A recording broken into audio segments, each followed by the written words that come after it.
Alhamdulillahilladzi arsala rasulahu bil huda wa dinil haqq liyuzhirahu 'alad dini kullih wa kafa billahi syahida. Asyhadu an la ilaha illallah wahdahu la syarikalah wa asyhadu anna Muhammadan 'abduhu wa rasuluh. Allahumma shalli 'ala Muhammad wa ala alihi wa ashabihi ajma'in. Amma ba'du. Fa ya ibadallah, usikum wa nafsi bitaqwallah, wa qala Allah ta'ala fi kitabihil karim, ya ayyuhalladzina amanu taqullaha haqqa tuqatih wa la tamutunna illa wa antum muslimun.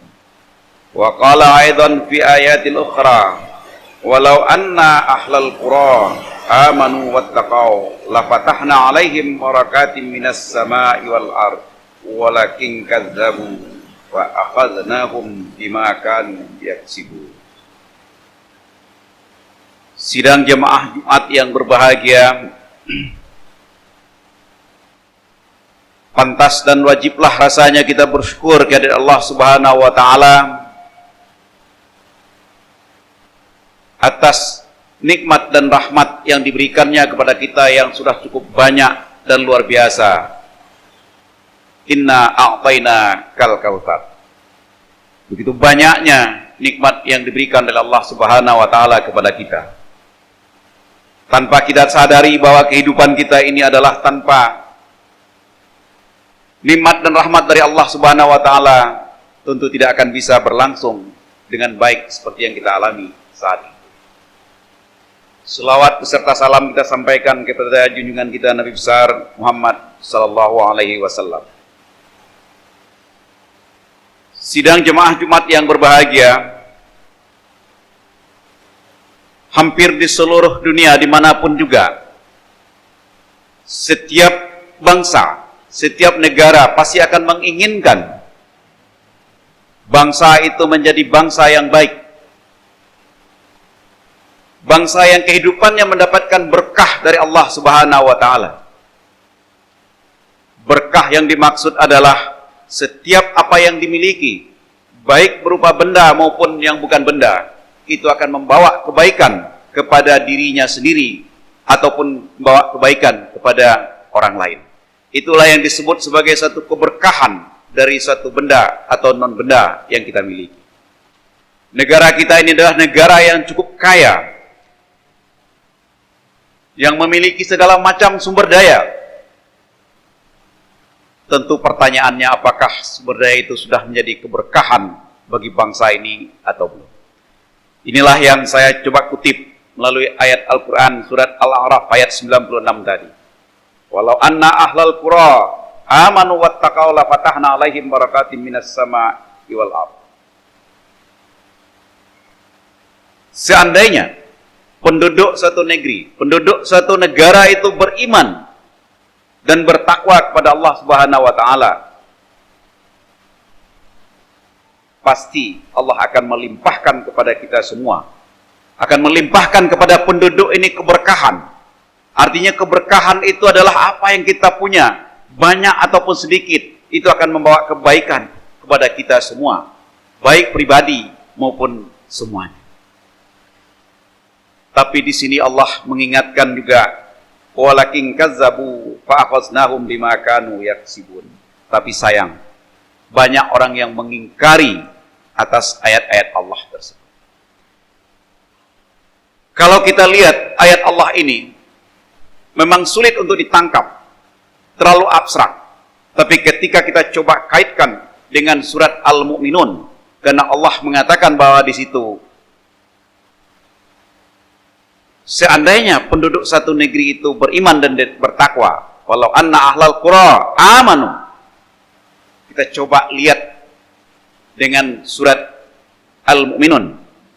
Itu akan menjadi suatu hal yang sangat rasional, Bapak Ibu. Di dalam surat Al-Mu'minun dikatakan, bagaimana orang-orang yang beriman tersebut, penduduk yang beriman itu seperti apa? Qad aflahal mu'minun. Di orang mukminun itu dia akan baik, akan beruntung. Kalau apa? Alladzina hum fi salatihim khashi'un. Kalau salatnya itu khusyuk. Artinya salat yang khusyuk itu adalah paling tidak membawa pengaruh kepada diri pribadinya dan kepada orang lain juga. Inilah yang saat ini kita perhatikan, begitu banyaknya orang yang salat, begitu menjadi salat menjadi identitas sosial, salat menjadi suatu euforia. Tapi bagaimana efeknya terhadap kehidupan pribadi dan bermasyarakat? Efek salat inilah yang kurang, yang tidak betul kita lihat. Betapa banyak orang yang selama ini kita lihat orang yang taat, bahkan dianggap alim, tapi korupsi jalan terus, tertangkap menipu, tertangkap ini segala macam. Bahwa agama juga ada yang dijadikan sebagai satu alat untuk mendapatkan cara-cara yang tidak baik. Ini menunjukkan bahwa kekhusyuan salat kita, kekhusyuan salat bangsa kita, itu agak sedikit rendah. Sehingga indikator ini merupakan indikator keberimanan bangsa kita itu agak lebih. Kemudian kita lihat berikutnya lagi. Wallazina hum 'anil lagwi mu'ridun. Orang yang menghindari, menjauhi perkataan-perkataan yang tidak ada gunanya. Apa yang kita lihat sampai saat ini? Caci maki, tuding sana, tuding sini. Itu luar biasa. Apakah itu dengan bahasa kampret, cebong, segala macam? Itu adalah kata-kata yang tidak berguna, yang harus dihindari oleh seorang yang beriman. Tapi bangsa kita sekarang, rakyat kita mengembangkan cara-cara komunikasi yang seperti itu. Perdebatan-perdebatan caci maki yang tidak ada guna, yang tidak ada manfaatnya, berkembang di rakyat kita sampai saat ini. Jemaah Jumat yang berbahagia, bagaimana sikap kita ke depan untuk hal yang seperti ini? Sebagai seorang yang beriman, sebaiknya kita tidak melayani perkataan-perkataan yang seperti itu. Lebih baik kita diam apabila menemui kata-kata yang seperti itu. Apabila kita sebagai orang yang mukmin, orang yang beriman itu diam terhadap orang yang memancing kita dengan perkataan-perkataan yang tidak baik seperti itu akan lebih baik. Dia akan diam dengan sendirinya, dia akan berhenti dengan sendirinya. Itu akan lebih bermanfaat daripada kita menjawab caci maki orang, jawab caci maki, kemudian perang kata-kata, perang suara, perang chatting, perang apalagi di medsos itu tidak ada gunanya dan tidak ada manfaatnya bagi orang-orang yang beriman. Sebagai orang beriman ini harus dihindari. Wallazina hum 'anil lagwi mu'ridun. Hindari itu. Justru kata ini berkembang sampai saat ini, inilah yang menyebabkan berkah Allah itu tertutup kepada bangsa kita. Wallazina hum lizzakati fa'ilun. Banyak orang kaya yang enggan mengeluarkan zakat. Berzakat kalau ada keinginannya, ada maunya. Ingin dipilih jadi apa gitu. Ada unsur politik, keluarlah zakatnya semua. Tapi kalau tidak, zakatnya nggak keluar. Bahkan ada yang lebih miris. Setelah mengeluarkan zakat, mengeluarkan bantuan, tidak terpilih, zakat yang diminta kembali. Wah, alhamdulillah. Inilah ciri bangsa kita keimanan. Berikutnya lagi, walladzina hum li furujihim hafizun. Orang yang kemaluan, kehormatannya itu terjaga. Tapi coba kita lihat sekarang. Berapa merajalelanya perselingkuhan. Perselingkuhan antara orang yang punya suami dengan orang yang punya istri. Bahkan berstatus sebagai aparat negara, berstatus sebagai pejabat negara. Coba kita bayangkan hal yang seperti itu. Itu hal yang lumrah kita temui saat ini.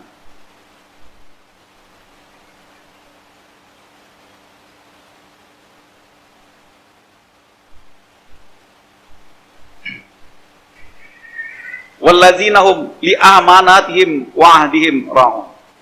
Orang yang memberi aman, yang amanah terhadap apa yang janjinya, amanah terhadap apa yang telah diberikan, menepati janji yang sudah diucapkannya. Ini orang beriman. Tapi apa yang kita lihat sampai saat ini?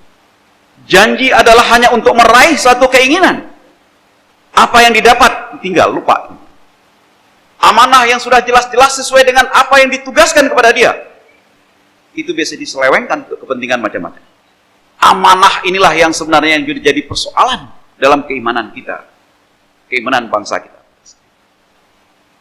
Wallazina hum 'ala shalawatihim yuhafizun. Dia selalu memelihara salatnya. Artinya memelihara salat ini dimanapun dia berada. Jiwa dan sikap sebagai seorang yang sedang sholat itu adalah tumbuh di dalam dirinya. Sehingga dia terjaga dari perbuatan-perbuatan yang tidak baik. Inna sholata tanha 'anil fahsya'i wal munkar. Sidang jemaah Jumat yang berbahagia. Kalau kita lihat dari indikator-indikator mukmin yang ada di dalam surat Al-Mu'minun ini, pantaslah kiranya kalau kita lihat ayat tadi, walau anna Allah ahlal qura amanu wattaqau la fatahna alaihim barakatim minas samawati wal ardh. Agak seret, agak jarang, agak sulit turunnya keberkahan di negeri kita. Konflik terjadi di mana-mana, kesal terjadi di mana-mana. Hidup tidak tenang. Kenapa itu terjadi? Kenapa itu kita tidak berkah? Kita punya banyak. Karena memang kebetulan keimanan kita sedang mengalami gradasi. Keimanan bangsa kita sedang mengalami gradasi. Bisa kita katakan demikian apa? Karena dilihat dari indikator-indikator yang kita sebutkan di dalam Al-Quran surat Al-Mu'minun. Itu jelas. Sehingga surat Al-A'raf 96 ini menjadi rasional. Kalau seandainya bangsa ini beribadah dengan tulus dan ikhlas, sholatnya khusyuk, menjaga perkataannya, menjaga lisannya, menjaga sikapnya, orang-orang yang aghnia, orang-orang kaya, mau dengan sadar mengeluarkan zakatnya, membayarkan zakatnya, sehingga terjadi orang-orang yang miskin tersebut bisa tersolusi dengan baik gitu. Sehingga ketimpangan-ketimpangan ekonomi itu bisa tidak terlalu jauh seperti saat ini. Yang kaya luar biasa kaya, yang miskin luar biasa miskin. Seandainya orang-orang yang kaya tersebut mau mengeluarkan zakatnya dengan sadar, dengan ikhlas, tentu bangsa ini akan lebih baik dan lebih sejahtera. Kita terjaga dari perbuatan-perbuatan maksiat. Semua tempat-tempat maksiat harus dijauhi dan ditutup. Insya Allah keberkahan akan datang. Pejabat-pejabat penyelenggara negara dan orang-orang yang memiliki janji harus amanah terhadap apa yang sudah diucapkan. Kalau ini terjadi, bangsa ini akan lebih baik. Kalau kita lihat juga dengan indikator harusnya juga bukan hanya beriman, tapi bertakwa. Indikator ini berhimpitan juga dengan indikator takwa. Tapi yang tidak berhimpitan itu mungkin bisa kita lihat lagi. Seperti indikator wal kadhiminal ghaidha. Orang yang mampu mengendalikan emosi. Ini yang kurang bangsa kita sedikit ini. Emosi terlalu tinggi. Sedikit aja terpancing konflik akan keluar. Ciri orang bertakwa itu adalah wal kadhiminal ghaidha. Mampu mengendalikan emosi. Walafina anin nas, mau memaafkan kesalahan orang lain. Ini gak kurang. Bahkan kalau terjadi apa-apa masa lalu pun diungkit. Itu menunjukkan apa? Belum termaafkan apa yang sudah terjadi. Di sifat pemaaf itu jauh dari rakyat kita sampai saat ini. Inilah yang menyebabkan kurangnya keberkahan muncul di bangsa kita. Wallahu yuhibbul muhsinin. Kurangnya orang-orang yang ingin berbuat baik. Yang terbiasa berbuat baik untuk kepentingan orang banyak. Itu sangat berkurang. Bapak sidang jamaah Jumat yang berbahagia, mudah-mudahan ayat Al-Quran yang saya sebutkan ini dapat menjadi renungan buat kita bersama. Bahwa keberkahan itu akan lancar mengalirnya apabila keimanan dan ketakwaan kita jaga dengan baik. Mari kita mulai dari diri kita sendiri. Kemudian akan berkembang menjadi keluarga kita yang menjadi keluarga yang beriman dan bertakwa. Kemudian dia berkembang lagi menjadi suatu komunitas, suatu masyarakat yang beriman dan bertakwa. Menjadi suatu bangsa yang beriman dan bertakwa. Insya Allah dengan cara seperti itu, bangsa ini akan menjadi bangsa yang berkah. Demikianlah khotbah singkat yang bisa saya sampaikan pada kesempatan ini. Mudah-mudahan bisa menjadi renungan kita bersama. Barakallahu li wa lakum wasta'in. Fa'tabiru ya ulil absar la'allakum turhamun.